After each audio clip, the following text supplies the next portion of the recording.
नमस्कार दोस्तों। हमारी ज़िंदगी का दूसरा नाम ही मुसीबत है।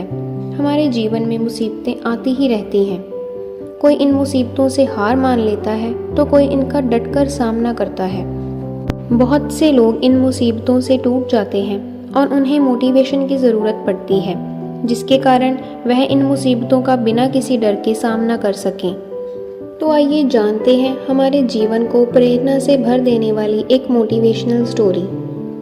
सब्र का फल मीठा होता है। दोस्तों, आपने इस मुहावरे को ज़रूर सुना होगा। चलिए आज हम इस कहानी में जानते हैं कि क्या होता है। इस कहानी में बताया गया है कि तारों को कैसे ईर्ष्या का भाव उत्पन्न हो जाता है और श्री नारद मुनि उनको कैसे इस मुहावरे का अर्थ समझाते हैं। यह अत्यधिक सुंदर और प्रेरणादायक कहानी है, तो वीडियो को एंड तक ज़रूर देखिए।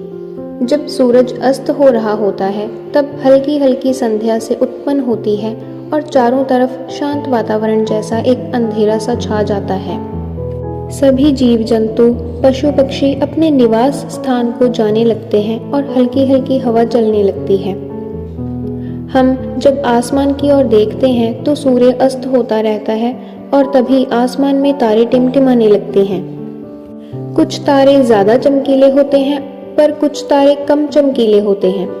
ज़्यादा चमकीले तारे हमारी नज़र में जल्दी आ जाते हैं, परंतु कम चमकीले तारों पर हमारी नज़र बहुत कम जाती है। इसीलिए हम उन पर ध्यान नहीं दे पाते और उनकी सुंदरता फीकी पड़ जाती है। परंतु उन सब में एक तारा ऐसा भी होता है जो बहुत ही ज़्यादा चमकीला होता है, जिसके आने से पूरा आसमान जगमगा उठता है। वह इतना सुंदर और चमकीला तारा होता है कि उसके जगमगाते ही लोगों के चेहरे पर खुशी आ जाती है। उसे हम स्वाति नक्षत्र के नाम से जानते हैं। अत्यधिक चमकीला और सुंदर होता है, जिसके आने से लोग खुश हो जाते हैं। इसीलिए बाकी के नक्षत्र स्वाति नक्षत्र से ईर्ष्या करते हैं और अपनी इस ईर्ष्या को श्री नारद मुनि को बताते हैं। नारद मुनि जी उन सभी तारों को समझाते हुए कहते हैं कि देखो, जो भी सब्र करता है उसकी कीर्ति संसार में होती है और मुझे प्रतीत होता है कि आप लोगों में धैर्य नहीं है, इसीलिए आप लोग संध्या काल में ही तुरंत जगमगाने लगते हैं। लेकिन स्वाति नक्षत्र अत्यधिक समय के बाद आसमान में आता है, तभी उसकी प्रतिस्पर्धा इतनी अधिक होती है। तभी उसके आने से लोगों के चेहरे पर मुस्कान आती है। इसीलिए कहा जाता है कि हमें सब्र करना चाहिए, क्योंकि उसका फल मीठा होता है। यदि तुम देर से आसमान में टिमटिमाते हो तो तुम्हारा भी महत्व होगा और तुम्हें भी लोग अलग नाम से जानेंगे। नारद मुनि द्वारा समझाई गई बात सभी तारों को अच्छे से समझ आ गई। हम जानते हैं जल्दी में लगाया हुआ निशाना हमेशा अपने गोल से बाहर जाता है। हमें धैर्य पूर्वक उस निशाने को भेजना चाहिए, तभी हमें अपने जीवन में सफलता मिलेगी। हमें किसी भी कार्य को धैर्य पूर्वक करना चाहिए, तभी हमारे लिए सफलता के द्वार खुलेंगे। हमारे आसपास की हर चीज़ व्यक्ति का विशेष महत्व होता है, वह खास होती है। किसी को भी नज़रअंदाज नहीं करना चाहिए। इस बात से जुड़ी हुई ये कहानी। एक बार एक विद्यालय में परीक्षा चल रही थी। सभी बच्चे अपनी तरफ से पूरी तैयारी करके आए थे। कक्षा का सबसे ज़्यादा पढ़ने वाला और होशियार लड़का अपने पेपर की तैयारी को लेकर पूरी तरह से आत्मविश्वास में था। उसको सभी प्रश्नों के उत्तर आते थे, लेकिन जब उसने अंतिम प्रश्न देखा तो वह चिंतित हो गया। सबसे अंतिम प्रश्न में पूछा गया था कि विद्यालय में ऐसा कौन सा व्यक्ति है जो हमेशा सबसे पहले आता है। वह जो भी है उसका नाम बताइए। परीक्षा दे रहे सभी बच्चों के ध्यान में एक महिला आ रही थी। वही महिला जो सबसे पहले स्कूल में आकर स्कूल की साफ सफाई करती थी। पतली, सांवले रंग की और लंबे कद की उस महिला की उम्र लगभग 50 वर्ष के आसपास होगी। उस महिला का चेहरा परीक्षा दे रहे सभी बच्चों की आंखों के सामने घूम रहा था, लेकिन उस महिला का नाम कोई नहीं जानता था। इस सवाल के जवाब के रूप में बच्चों ने उसका रंग रूप लिख दिया, कुछ ने उस सवाल को छोड़ ही दिया। परीक्षा समाप्त हुई और बच्चे अपने अध्यापक के पास जा पहुंचे और पूछा कि इस महिला का हमारी पढ़ाई के साथ क्या संबंध है। इस सवाल का अध्यापक ने बहुत ही सुंदर जवाब दिया। ये सवाल हमने इसीलिए पूछा था कि आपको यह एहसास हो जाए कि आपके आसपास ऐसे कई लोग हैं जो महत्वपूर्ण कामों में लगे हुए हैं और आप उन्हें जानते तक नहीं हैं। इसका मतलब आप जागरूक नहीं हैं।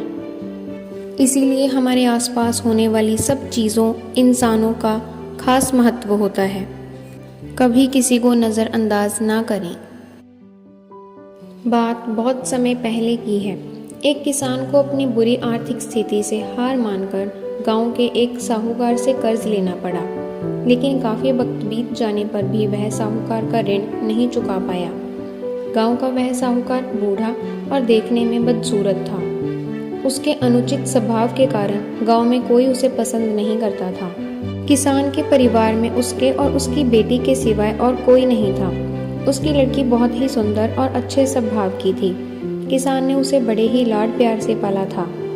वह अपने पिता के साथ ही खेतों में काम करती थी, पर एक दिन उस बूढ़े साहूकार की नज़र उसकी खूबसूरत लड़की पर पड़ गई और वह उस पर मोहित हो गया। वह मन ही मन उससे विवाह करने के बारे में सोचने लगा, लेकिन उसे पता था कि किसान अपनी लड़की का विवाह उससे कभी नहीं करेगा। उसे यह भी मालूम था कि किसान इस समय ऐसी स्थिति में नहीं है कि उसका कर्ज चुका सके। इन सारी बातों को मन में रखकर वह स्वयं ही एक दिन किसान के खेत की ओर जाने वाले रास्ते पर जा पहुंचा। रास्ता छोटे छोटे कंकड़ पत्थरों और रोड़ियों से भरा हुआ था। वह किसान और उसकी बेटी दोनों वहीं पर थे।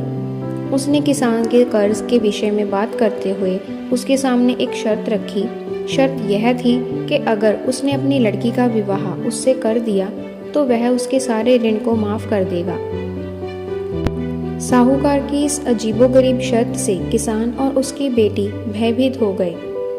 उस धूर्त साहूकार ने आगे सुझाव देते हुए दोनों से कहा कि चिंता करने की कोई बात नहीं। इस शर्त का फैसला न मैं करूँगा न आप। इसे आप अपने भाग्य पर छोड़ दें।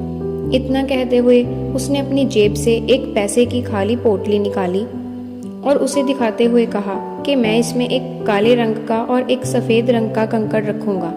इसके बाद तुम्हारी लड़की को बिना देखे इस पोटली से एक कंकड़ निकालना होगा और यहाँ शर्त यह रहेगी कि अगर उसने काले रंग के कंकड़ को निकाला तब उसे मुझसे विवाह करना होगा और तुम्हारे कर्ज भी माफ़ कर दिए जाएंगे। अगर तुम्हारी लड़की ने सफ़ेद रंग के कंकड़ को निकाला तो इसे मुझसे विवाह नहीं करना पड़ेगा और फिर भी तुम्हारे सारे कर्ज माफ़ कर दिए जाएंगे। लेकिन अगर इसने कंकड़ निकालने से मना कर दिया तो फिर तुम्हें जेल की सलाखों के पीछे जाना होगा। जैसे ही किसान और उसकी बेटी उसकी इस शर्त को आपस में बात कर रहे थे, तभी साहूकार अचानक कंकड़ों को उठाने के लिए नीचे झुका। उसने जैसे ही 2 कंकड़ों को उठाया, उसी समय किसान की लड़की की नज़र उस पर पड़ गई। उसने देखा कि साहूकार ने 2 काले कंकड़ ही उठाए हैं और पोटली में डाल दिए, जबकि नियम के अनुसार ऐसा होना चाहिए था कि वह एक काले रंग का और एक सफ़ेद रंग का कंकड़ खाली पोटली में डालता। खैर, उसके बाद साहूकार की लड़की को पोटली से एक कंकड़ निकालने के लिए कहा गया।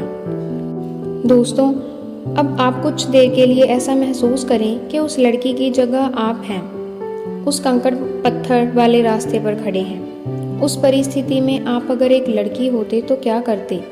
अगर आपको उस लड़की को कुछ सुझाव देना होता तो क्या देते? मुझे लगता है कि अगर हम इस बात पर ध्यानपूर्वक विचार करें तो हमारे सामने 3 संभावनाएं निकल कर आ सकती हैं।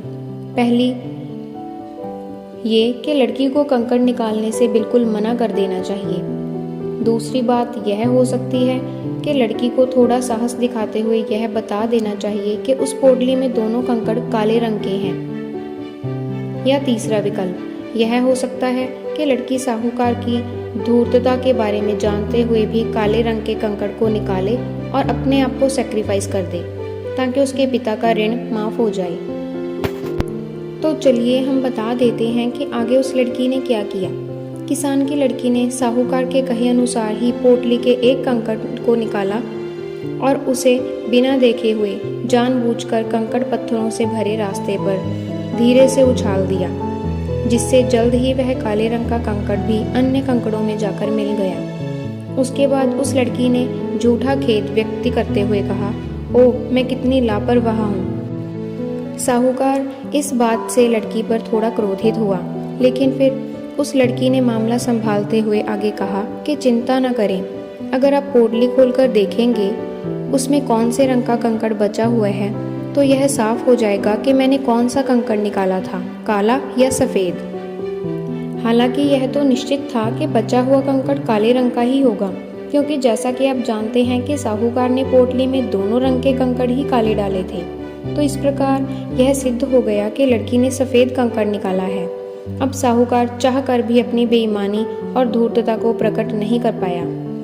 इस तरह उस लड़की ने बड़ी चालाकी से अपने विरुद्ध कड़ी परिस्थितियों को अपने पक्ष में कर लिया।